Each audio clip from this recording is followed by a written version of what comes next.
Very good morning, students. You all are welcome on the online class of Oriental Public School. Myself, Pankaj.Kr Mishra.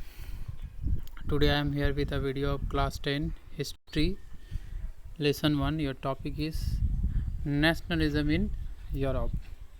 In the previous class, previous video, I have taught you about the timeline of this chapter, in which we have talked many of the dates and events related to this chapter, which was very important for this. And today we are going to start this chapter, and our first topic is nationalism in Europe. And so in this class I am going to talk about nationalism first. As you know, nationalism is nothing, it is a patriotic feeling of an individual toward his or her country. When patriotism develops in your mind, then the feeling of nationalism comes. So similarly, this incident happened in the European country. The beginning of this happened in the France, which was the center of revolution in the European world. And this nationalism began with the starting of French Revolution that happened in 1789 during the rule of Bourbon dynasty, the King Louis XVI. So before discussing on this topic, I would like to tell about the picture prepared by Frédéric Choriot, the French artist, who prepared 4 series of prints visualizing the world of democratic and republic. So this was an utopian vision. Utopian means which is not real, which is imaginary, and whatever the Frédéric Choriot created in his image, this everything were imaginary, not real. So as you can see on the screen, first page, first image, and the first image showing the dream of worldwide democratic and social republic. Means by drawing this picture, Frédéric Choriot wanted to show the world that when entire world will become democratic, how would it look like. You can see the people of different nations are gathered here, and they are passing the Statue of Liberty and paying homage to the Statue of Liberty. And from heaven you can see Jesus Christ, saint, angels. They are gazing upon them and blessing that your aspiration will accomplish soon. Now I am going to tell you emergence of nationalism in Europe. How nationalism emerged in Europe.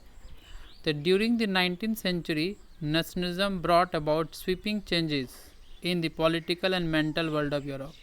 Means when idea of nationalism developed in Europe, it brought a wide changes as well as in the political and mental, especially in the mentality of the people.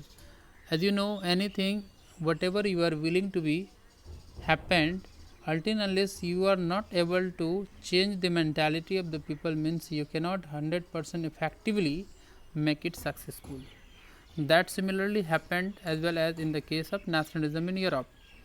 So when French philosopher tried to change the mentality of the people of third state by realizing them they are being discriminated, they are not given equal right whatever they are deserving, as the ruler was treating with the people of first state and second state of France. As you can see, and as well as you have read in the class 9, the France was divided in the state where all the states were not equally treated.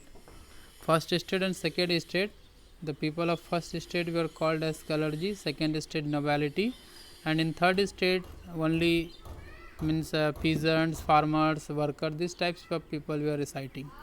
And first state and second state were given special privileges, different types of special privileges, but the third state people were discriminated on different grounds. So this was the French philosopher who tried to change the mentality of the third state people, and they have realized them, you are being discriminated, until unless you will not fight for your right, you will not be given the right. So you must start your battle. After that, the incident of French Revolution happened, that we recall the date 1789. So we can say during the 19th century, nationalism brought about sweeping changes in the political and mental world of Europe. The nation state emerged in place of multi-national dynastic empire of Europe. Instead of nation state, there was multi-dynastic empire. Means as we can see, the countries today like Germany, France, Italy, whatever we have the countries in front of us, these were not like that earlier. These countries were divided into different cantons and kingdoms even, and each and every kingdom were having one ruler who was ruling over there. So nation state emerged in place of multi-dynastic empire of Europe. The concept of the modern state had been developing over a long period of time in Europe. But nation state is one in which the majority of its citizens and not only its rulers come to develop a sense of common identity and share history or descent, which were forged through the struggle, action of leaders and the common people. Means whatever you have the nation states today, this doesn't come simply. And to bring this nation state, many people had struggled a lot and sacrificed even their lives. They had also fought many battles. Then after the nation state has forged. And this also tells the shared history of descent, which were forged through the struggles, actions and leaders and their common people. So we cannot forget the sacrifices and their devotion and their struggles that they had committed to get this destiny, whatever they were deserving and even desired to be get. So the French Revolution, as we have already read about and just now I have recalled it, that happened in 1789, 14th of July 1789. The first clear expression of nationalism came with the French Revolution, which happened in 1789. So France was a full-fledged territorial state in 1789 under the rule of an absolute monarch. Absolute monarch means the monarchical system in which all the powers reside or remain in the hand of monarch only. There is no other institute or body which can distract or disturb the decision making of monarch. And in against of this, there we have one more form of government, that is constitutional monarchy, which was later on implemented in France. So under constitutional monarchy, there is a constitution and the king had to do everything according to the constitution, prescribe the functions. So the political and constitutional changes that came in the wake of French Revolution led to the transfer of sovereignty from the monarchy to the body of French citizen. I hope you have understood up to here. The French revolutionaries introduced various measures and practices that could create a sense of collective identity among the French people, like the idea of la partie meaning the fatherland, and le citoyen, the citizen. These types of words were spoken and deserved to be happened. A new French flag was prepared, that was tricolor, replaced the formal royal standard. The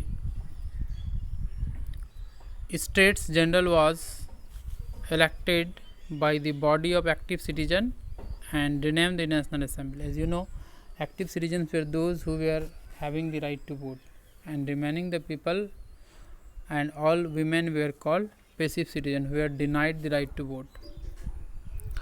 The new hymens were composed and oaths taken and martyrs commemorated, all in the name of nation. So today's video we will keep the topic up to here, and I hope you have understood. Very soon I will come with the next video and keep the topic continue. So study properly, be safe. Thank you. Have a nice day.